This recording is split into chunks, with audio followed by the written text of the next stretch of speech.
bagaimanapun posisi Jatman ini dan posisi Habib Lutfi itu sudah mendunia. Beliau adalah ketua Thoriqoh Internasional atau Supin Internasional, dan diakui Prabowo, kita lihat Jokowi juga ketika itu, siapa namanya, bahkan siapa Ganjar juga ketika itu datang.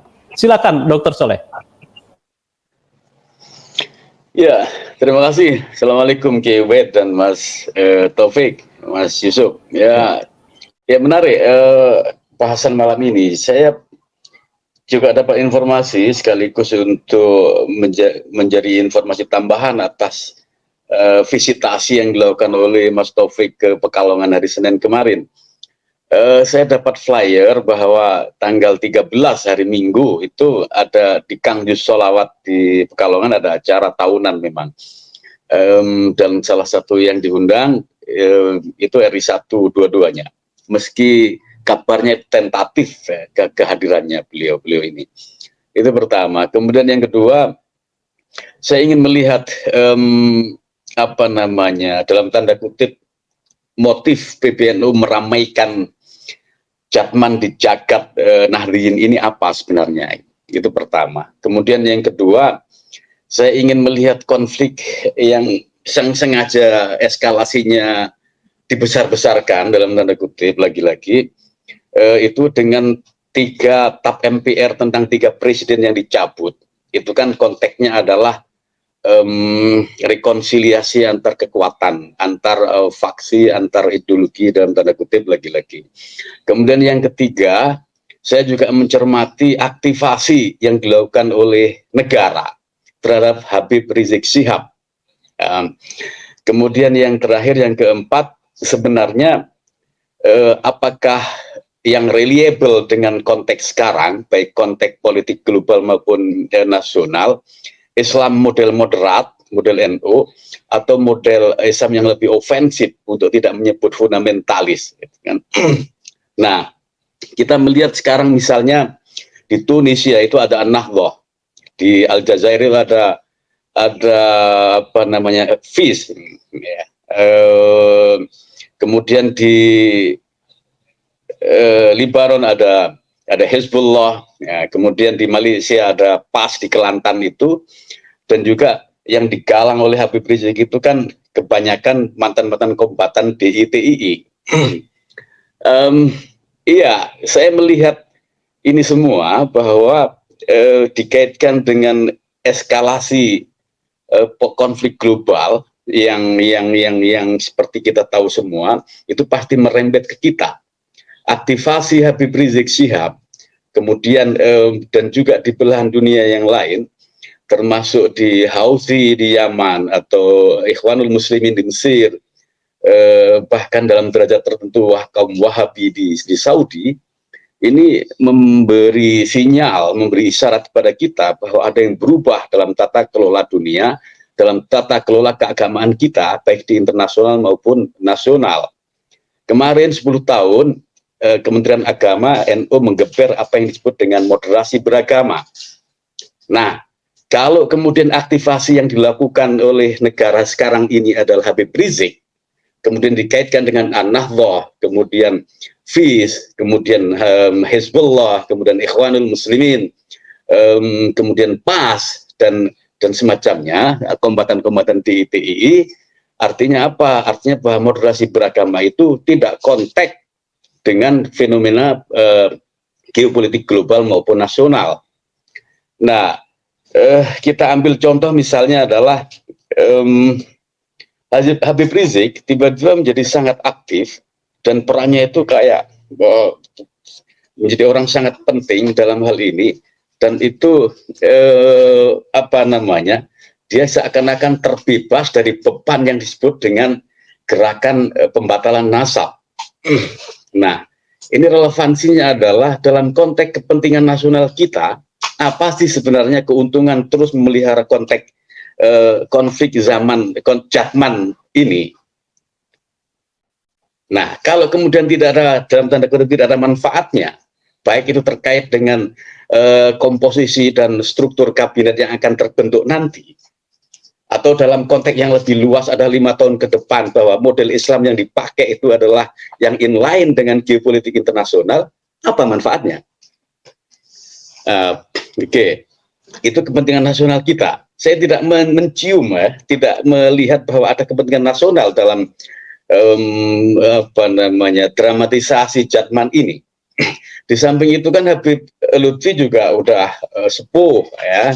Bisa saja bahwa ketika ada Habib Junior, dalam hal ini Habib Rizik, yang dihidupkan, diaktifasikan, maka kemudian di satu sisi lain adalah pengistirahatan secara pelan-pelan Habib Lutfi. Kenapa? Karena tidak kontak dengan geopolitik internasional. Nah, lagi-lagi ketika saya kemudian yang kedua tadi merujuk pada 3 TAP MPR yang dihapus, TAP MPR nomor 33 tahun 67 tentang pengkhianatan yang dituduhkan kepada Bung Karno. Kemudian yang terafiliasi ke salah satu partai terlarang di Republik ini. Kemudian pencabutan TAP MPR nomor 11 tahun 1988 atas tuduhan pelanggaran HAM pada presiden kedua. Kemudian TAP MPR nomor 2 tahun 2001 tentang pencabutan wewenang sebagai presiden kepada Gus Dur. Itu semua kan semua aliran, semua faksi, rekonsiliasi itu kuat sekali. Okay. Nah, ini Jatman bertarung dengan PBNU, apa yang diperbutkan dalam konteks ini? Sementara para habaib di Yaman atau Ahlul Bait di Syria, di Persia, itu udah belajar nuklir, lawannya adalah Israel. Houthi lawannya adalah Amerika atau kapal-kapal dagang yang menyeberangi Laut Merah. Sementara Jatman, PBNU bertarung dengan Jatman, yang dipersoalkan apa itu? Yang dilahirkan adalah ahli-ahli kubur, ahli nujum. Sementara yang dibutuhkan sekarang adalah ahli nuklir, ahli strategi, ahli teknologi, dan semacamnya. Ini kan kita berada dalam kehidupan yang mana ini? Saya bingung meletakkan eskalasi pertarungan ini terhadap kepentingan nasional kita, terhadap geopolitik terbaru kita, terhadap bahwa apa yang dibutuhkan oleh Prabowo, keislaman yang warna Islam yang mana yang dihadirkan oleh Prabowo, yang dikehendaki untuk agar inline, agar paralel dengan geopolitik internasional itu. Jadi bukan serta-merta atau bukan tanpa alasan pencabutan 3 TAP MPR itu secara sekaligus, ketika nuansanya adalah rekonsiliasi.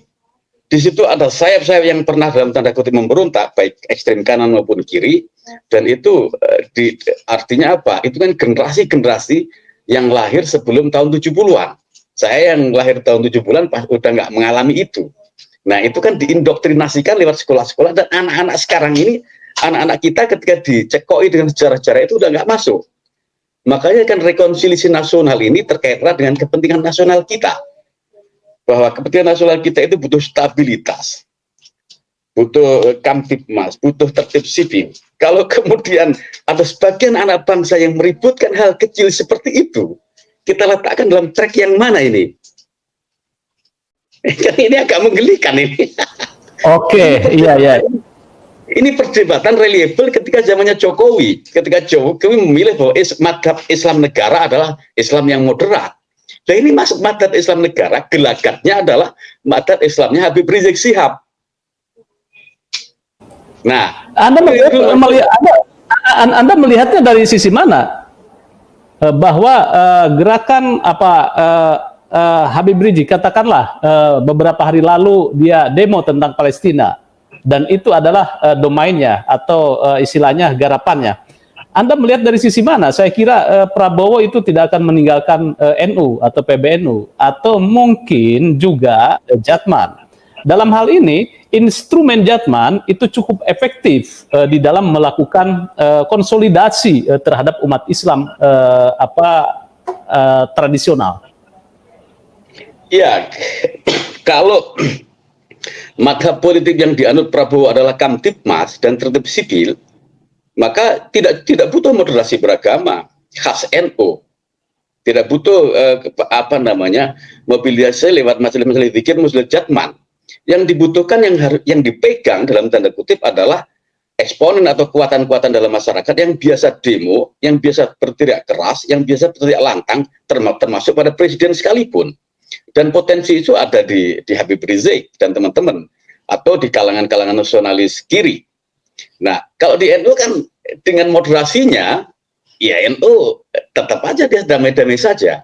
Sebagai apa namanya, kalau ada konflik ya bicara soal moderasi, bicara soal kerukunan, bicara soal kemanusiaan. Ini kan tidak cukup seperti itu.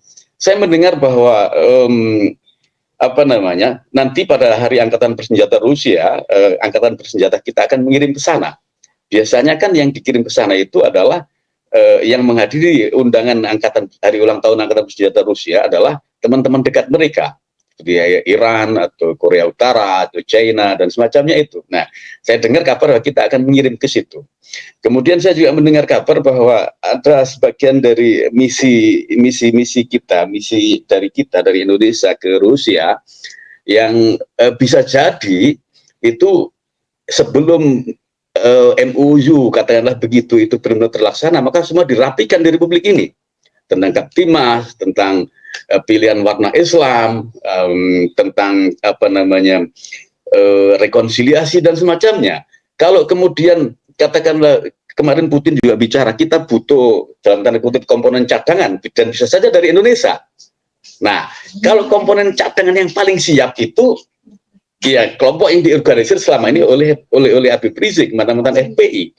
Nah, sementara kena jelas di situ Front Pembela Islam, sementara Banser kan Front Pembela Kiai. Jadi di dalam konteks ini wilayah-wilayah yang menjadi tupoksinya Banser itu sangat primordial. Nah, kalau sangat primordial seperti ini otomatis tidak bisa dijadikan semacam api revolusi. Nah, saya membaca gelagat yang terjadi pilihan-pilihan warna Islam, katakanlah yang agak radikal dan semacamnya, dan juga dunia internasional yang menggabungkan antara kita Islamnya versi Habib Rizik dan juga Islamnya versi An-Nahdlatul di Tunis, kemudian di FIS di Aljazair, di Hizbullah di Libanon dan semacamnya, termasuk PAS di Malaysia dan mantan-mantan kombatan DITI itu cocok dengan revolusi ala Rusia. Nah, dan itu tidak bisa diambilkan dari Banser gitu. Ya. Saya kira pandangan Anda itu kurang holistik ini, Dr. Soleh. Menurut katakan tadi premis awal bahwa Prabowo itu ingin mengambil sebuah keamanan sosial atau Kamtibmas. Kalau terjadi Kamtibnas, fokus utama bagaimana kelompok yang moderat, kelompok kiri, kelompok kanan itu menyatu dalam dalam satu harmoni. Inilah menurut pandangan saya Prabowo akan menjadi katalisator kepentingan kelompok kanan atau kelompok Islam versi Habib Lutfi, kemudian moderat kayak NU, kemudian juga ada di kiri. Ini menjadi seiring dan sejalan. Kelihatannya semua potensi atau semua akar rumput atau komponen-komponen bangsa akan dirajut menjadi sebuah katalisator sehingga tidak ada lagi gejolak-gejolak sosial antar faksi atau ormas. Mungkin seperti itu analisa saya, Pak Dokter. Iya, secara retorika betul bahwa semua dirangkul, semua dibina, semua diayomi, Tetapi ini bicara soal fungsi NU ini kan tidak pernah ngesro. Jadi dipegang atau tidak dipegang, NU tetap aja menjadi anak baik. Banser itu tidak pernah ngesro. Baik diganggu atau tidak, ya dia tetap aja bagus. Tidak pernah misalnya mengganggu kekuasaan, mengganggu negara. Tidak pernah berteriak bahwa presiden mengkritik secara tajam seperti yang pernah dilakukan oleh PI dan lain-lain. Nah, ini kan bicara soal orang-orang sosialis yang pro revolusi, orang-orang sosialis yang butuh gerakan-gerakan atau organ-organ atau kelompok-kelompok yang memang lantang bicara soal itu, soal penindasan, soal perlawanan dan lain-lain. Nah, kalau di kita kan tidak pernah bicara soal itu semua. Kita bicara soal moderasi, soal kerukunan, soal kemanusiaan, tidak lebih dan tidak kurang.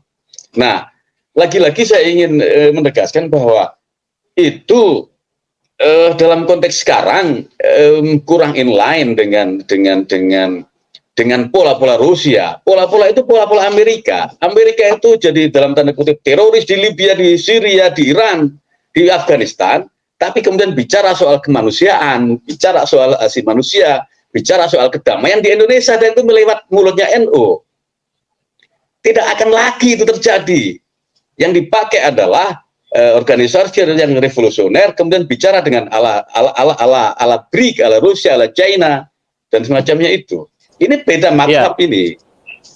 Oke, kalau ini analisa Dr. Soleh mungkin perlu dikritisi. Kenapa? Bahwa politik Prabowo adalah non-block. Itu yang akan dilakukan. Yang kedua, Indonesia tidak begitu ketergantungan terhadap Uni Soviet. Artinya atau mungkin katakanlah ke Cina ya. Walaupun memang pembangunan di sini adalah membutuhkan modal dari Cina, tetapi independensi saya pikir menjadi sebuah komitmen Prabowo dalam menjalankan pemerintahan ke depan. Artinya tidak bisa intervensi atau kepentingan-kepentingan yang sangat krusial dari Rusia inland dengan stabilitas nasional yang ada di Indonesia. Apakah betul seperti itu, Dr. Soleh? Iya, ini memang baru sebatas analisis, tapi kita bisa membaca isyarat, tanda-tanda, indikator-indikator. Misal TAP MPR itu terutama. TAP MPR itu kan terutama TAP MPR nomor 33 tahun 67, itu kan bagi mereka-mereka aktivis Islam tahun 60-an itu sangat mengganggu. Bagi saya yang lahir setelah titik 70-an itu ya fine-fine aja. Nah, itu artinya kan tidak menguntungkan kelompok kiri, ya, ketika itu tidak dicabut. Demikian halnya dengan misal TAP MPR nomor 11 tahun 98 yang bicara soal Pak Harto melanggar HAM dan lain-lain. Nah, ini kan tidak menguntungkan dari sisi mereka-mereka yang pro Amerika, karena bicara soal asasi. Nah, ini kemudian dilebur ini, dua-duanya dicabut. Nah, kemudian Gus Dur pun itu juga dihilangkan TAP MPR-nya. Nah, saya memaknai itu agak jauh memang bahwa ini bagian dari rekonsiliasi nasional yang dikehendaki oleh Prabowo untuk, ya bisa saja untuk penguatan non-blok. Buktinya kan yang pro Barat maupun pro Timur sama-sama diakomodir. Nah, kan? Nah, kemudian setelah itu dia memainkan namanya Habib Rizik. Habib Rizik ini luar biasa. Prabowo belum dilantik, tapi aktivasinya luar biasa, langkah-langkahnya sekarang terukur dan sangat radikal, dan itu di luar prediksi kita semua. Nah, menariknya itu tidak ada pelibatan NU, tidak ada pelibatan Panser, tidak ada pelibatan kelompok lain.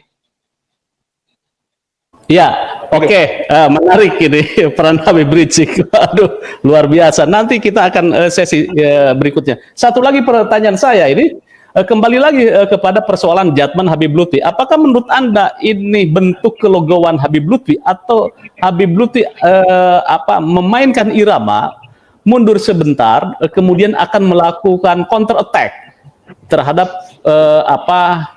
keputusan-keputusan yang dilakukan oleh PBNU dan juga Idara Wuso yang kemarin hasil berkumpul dari Surabaya? Saya melihat bahwa Habib Lutfi mundur selangkah demi kemenangan berlangkah, ataupun dia statis atau dia mengikuti PBNU atau PBNU membiarkan, itu sama-sama tidak memberi efek apapun bagi kepentingan politik nasional, ya, bagi kepentingan kita. Saya menganalisis seperti itu. Kenapa? Ya, perubahan geopolitik, perubahan madhab yang ditempuh Prabowo dan Jokowi itu tampak sekali. Dan itu efeknya adalah strategis tidak sih sebenarnya Jatmani dalam konteks sekarang. Strategis tidak sih PBNU mempersoalkan Jatmani sekarang. Menurut saya tidak strategis. Jadi baik gerakan di Pekalongan maupun pleno di PBNU itu sama-sama. Kalau saya kemarin menyebut tidak relevan, sekarang saya menyebut tidak strategis. Ya, maksud. Baik, demikian Dr. Soleh Basari, Direktur Eksekutif CSIES, bahwa Jatman dan Habib Lutfi, Habib Lutfi dan Jatman ya kemudian PBNU ini menjadi persoalan yang mengemuka ketika satu sama lain melakukan prinsip keorganisasian. Baik, tambahan Dr. Soleh, artinya Anda mengapresiasi tidak ini, konkret aja, ini mengapresiasi tidak ini terhadap langkah PBNU yang melakukan pleno, kemudian juga akan melakukan penunjukan caretaker? Iya, itu apa namanya? Ini kan nyaris seperti nyaris diparkir ya, atau nyaris sebagai kartu mati di dua-duanya. Jadi udahlah, nggak usah diributin hal ginian, karena itu tidak inline dengan kepentingan nasional kita, tidak sesuai dengan kepentingan rekonsiliasi yang termaktub dalam 3 TAP MPR itu. Lebih-lebih ketika ditarik ke dunia internasional, yang kemudian arahnya ini, gelagatnya ini adalah mengubah dari pola Amerika yang bicara soal moderasi, yang mainkan NU sebagai ujung tombak, kemudian berbalik ke sifatkan ke organ-organ yang agak revolusioner. Dan selama ini yang revolusioner itu ya kelompok binaan Habib Rizik atau kelompok binaan teman-teman mohon maaf kiri, itu yang terbukti. Nah, pasangan kanan dan kiri ini itu udah selesai direkonsiliasi ketika TAP MPR tentang Pak Harto dan TAP MPR tentang Bung Karno itu dicabut. Nah itu loh, menariknya di situ. Oke, siap. Terima kasih Dr. Soleh.